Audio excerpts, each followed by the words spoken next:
Hi everyone, I'm Kevin Nelson for Catholic Newsbreak. Here's what's happening this week in the news. We begin from the Vatican. Pope Benedict XVI, during an evening visit to the diocese's major seminary in Rome, said that even though it is not easy to like every member of the seminary, the parish, or the church, being part of Christ's body means accepting them all. In his reflection, the Pope told the students that just as in biblical times, God continues to call people to follow his Son, and he awaits their response in word and deed. The Pope said that at the moment, the seminary is the body in which you concretely realize the call, and then it will be in a parish where they will be called on to accept, to support, and to animate the whole parish and all the people, those who are nice and those who are not so nice, who are part of this body. The Pope told the students that the unity of the church is not something that God or the Holy Spirit imposes on it, but it is the fruit of agreement and of common commitment to behaving like Jesus with the strength of his Spirit.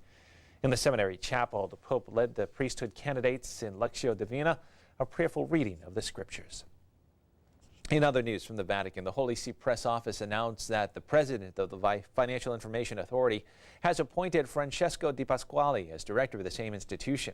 The new director has, since 1990, been a member of the Italian delegation to the Financial Action Task Force on Money Laundering. Carol Glatz from Catholic News Service has more on this appointment. The Vatican has named an expert in fighting money laundering to its own new watchdog agency that will monitor all of the Vatican's financial operations. Today, Monday, March 7th, at the Vatican Press Hall, the Vatican announced the director of the Vatican's Financial Information Authority has been appointed. Francesco Di Pasquale has spent the past 20 years working on ways to ensure that an institution's funds are not being used to support terrorism or for money laundering. Pope Benedict established this oversight agency end of last year as part of an increased effort to provide complete transparency in the way the Vatican runs its finances, as well as to comply with international norms.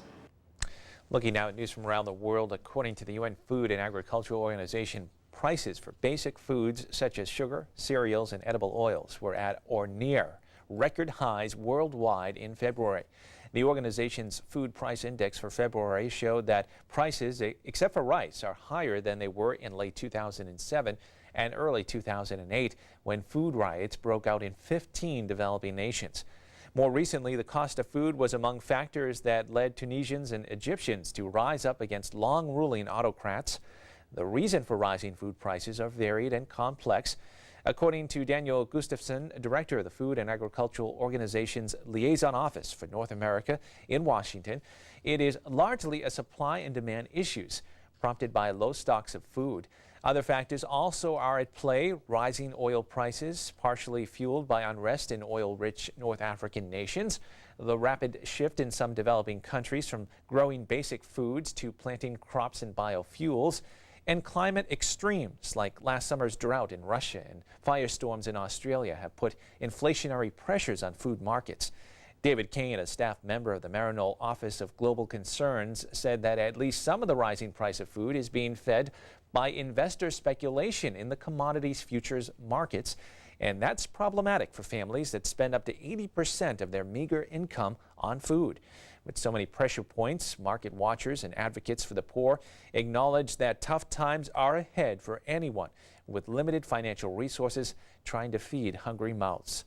The UN agency expects food prices to continue a brisk upward swing in 2011. And finally in the news, the official launch of the 50th International Eucharistic Congress has begun.